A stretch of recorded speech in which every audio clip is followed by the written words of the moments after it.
unanifahamu vizuri. Mimi si nilitimba hapa kacha. Na wewe ndio ulionipangilia misondo kwa mizimuni kwako kuna mademu kibao, shazi. Nikugea 50,000 nikadondosha chini. Au sio mimi yule?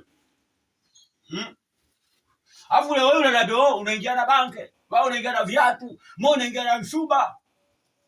Alafu wewe malaya tulia wewe. Kwani wewe siku hizi uko shedede? Ona kuna pilau. Sikiliza. Naona kama mimi naitwa Rumbo wa Solo au sio? Nimekuja hapa nitangojera. Mimi nataka nikuonyeshe kitu surpriser. Sema surpriser. Mganga, sikiliza kwa kitu. Mimi mwenyewe gida. Wewe si unategemea huyu? Jini huyu malaya huyu? Mimi jini huyu naondoka naye huyu.